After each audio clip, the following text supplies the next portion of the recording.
Hello viewers, welcome to my channel.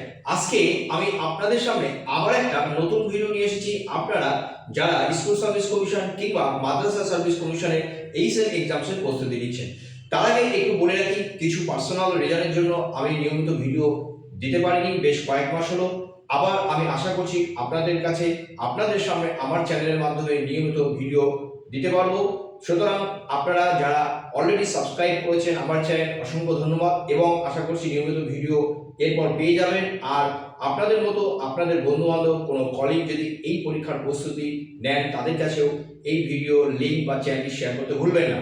তাহলে চলুন, আজকে আমি আপনাদের জন্য নিয়ে এসেছি স্কুল ম্যানেজমেন্টের উপরে আজকের সেট 34। আর আমরা দেখে নিই তাহলে এই সেটে কি কি প্রশ্ন আছে এবং তার উত্তর কি হবে। তাহলে দেখুন, আজকের সেট 34 আমরা আজকে স্কুল ম্যানেজমেন্টের উপর নিয়ে আলোচনা করব। তাহলে প্রথম প্রশ্ন বা 1 নম্বর কোশ্চেন আমরা দেখে নিই কি আছে। দেখুন, Priyanka had learned how to prepare her mother's favorite chicken rice bowl by watching her mother in the kitchen for many times. This is, এই যে কথাটি আমরা পেলাম, এই কোন লার্নিং এর এক্সাম্পল হিসেবে আমরা বলতে পারি। দেখুন অপশন কি কি আছে। প্রথম অপশন এ কি লেখা আছে, insight learning. Option B, discovery learning. Option C, observational learning. আর অপশন ডি লেখা আছে হেল্পলেসনেস লার্নিং। তাহলে যে চারটে অপশনস আছে তার মধ্যে সঠিক কোনটা হবে? সঠিক হবে যেখানে লেখা আছে, দেখুন অপশন সি, অবজারভেশনাল লার্নিং। এই অবজারভেশনাল লার্নিং সঠিক উত্তর হবে, তাই আমরা অপশন সি তে দাগ দিলাম। এবার দেখুন কোশ্চেন নাম্বার 2 বা সেকেন্ড কোশ্চেন কি আছে। খুবই সহজ একটি প্রশ্ন, subscription to GPA stop compulsory before.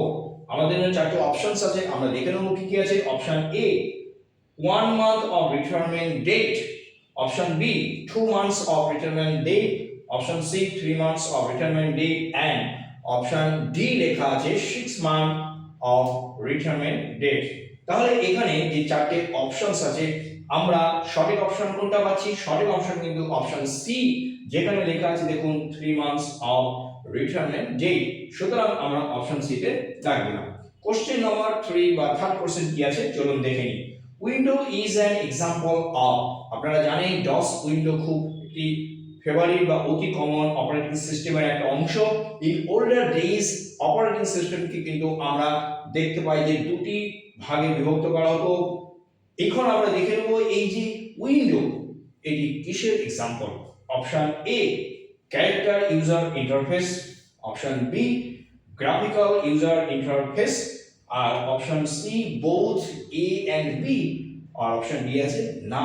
তাহলে সঠিক কোনটা হবে? সঠিক হবে অপশন বি, যেখানে লেখা আছে দেখুন গ্রাফিক্যাল ইউজার ইন্টারফেস। এবার আমরা চলুন দেখে নিই কোশ্চেন নাম্বার 4। ফোর্থ কোশ্চেন কি আছে। এখানে দেখতে পাচ্ছি দুটো স্টেটমেন্টস আছে, আমরা দেখে নিই। Statement number 1, interview test for nursery admissions be done a week, okay। Second statement কি আছে দেখুন, ইউজ অফ ইলেকট্রনিক মিডিয়া। এইবার কি আছে প্রশ্নটি দেখুন, দ্য স্টেটমেন্টস আর ফ্রম। তাহলে আমরা দেখে নেব অপশনগুলো কি আছে। First option A Yashpal committee, option B Mudaliar commission, option C Hunter commission, আর অপশন ডি লেখা আছে না। তাহলে সঠিক অপশন কোনটা হবে? এই চারটি অপশনের মধ্যে সঠিক অপশন হবে অপশন এ, যেখানে লেখা আছে দেখুন যশপাল বা যশপাল কমিটি। সুতরাং আমরা অপশন এ কে দাগ দিলাম। এবার চলুন চলে যাই পরের প্রশ্নগুলোতে। এবার আমরা দেখে নেব পরবর্তী কোশ্চেন বা কোশ্চেন নাম্বার 5, ফিফথ কোশ্চেন কি আছে চলুন।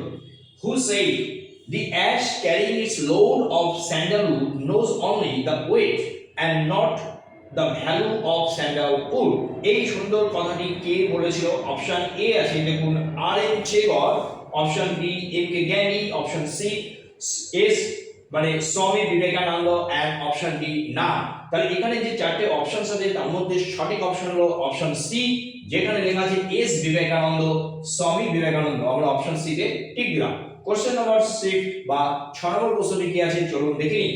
Collaborative learning involves. Collaborative learning বলতে বা কোলাবোরেটিভ লার্নিং এ কি আমরা পাই?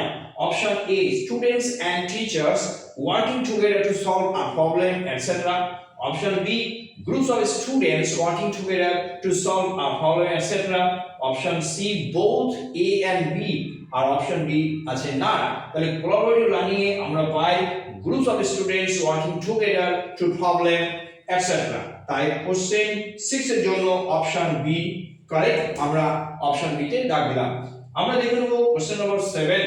7 নম্বর প্রশ্ন কি আছে দেখুন, subscription to GPA is compulsory for option A monthly basis, option B annual basis, option C biannual basis means half yearly, and option D all। যদি আমাদের তিনটা অপশন সঠিক হয় তাহলে কোন অপশনটি সঠিক হবে জিপিএ এর ক্ষেত্রে? অপশন এ, যেখানে লেখা আছে দেখুন monthly basis। Question number 8, in the acronym PARAC H stands for, আমরা জানি PARAC একটি অ্যাক্রোনিম এবং যার full form performance assessment, review and knowledge for holistic development। তাহলে এই H stands for holistic, তাহলে holistic কোথায় লেখা আছে? অপশন সি আমাদের জন্য সঠিক অপশন, অপশন সি। এবার চলুন আমরা দেখে নেব এর পরের প্রশ্নগুলো কি আছে। এবার আমরা দেখে নেব পরবর্তী কোশ্চেন, কোশ্চেন নাম্বার 9 কি আছে। চলুন মার্ক দ্য ট্রু স্টেটমেন্টস। সঠিক আমরা বেছে নেব অপশন এ। কি লেখা আছে দেখুন, পিয়াজে worked on children's cognitive development. Option B লেখা আছে Vygotsky worked on children's cognitive development. Option C লেখা আছে they differ from each other on their ideas, আর অপশন ডি অল। তাহলে এখানে যে চারটি অপশন আছে, আমরা পিয়াজে এবং ভাইগলস্কি তাদের যে কগনিটিভ ডেভেলপমেন্টের উপর কাজ করেছিল, আমরা জানি যে উভয়ের মতামত আমরা আলাদা পাই কোন ক্ষেত্রে, যেখানে পিয়াজে বলেছিলেন যে children's learn in respect of cognitive development interaction with objects, but Vygotsky বলেছিলেন ইন্টারঅ্যাকশন উইথ পিয়ার গ্রুপস, যেটাকে আমরা স্ক্যাফোল্ডিং হিসেবে আমরা পাই। সুতরাং অপশন সি ও সঠিক, they differ from each other in their loss, আর অপশন ডি যেহেতু লেখা আছে অল, সুতরাং অপশন ডি আমাদের জন্য সঠিক। কোশ্চেন নম্বর 10, হু সেই, খুব সুন্দর একটি কথা আছে দেখুন, spoon feeding in the long run teaches us nothing but the shape of the spoon। এই কথাটা কে বলেছিলেন? Option A E M Forster, option B R N Tagore, option C M K Gandhi, and option D S Vivekananda means Swami Vivekananda. তাহলে এখানে যে চারটি নাম আমরা পাচ্ছি সেই চারটি অপশনের মধ্যে সঠিক অপশন হবে অপশন এ, যেখানে লেখা আছে দেখুন ইএম ফরস্টার।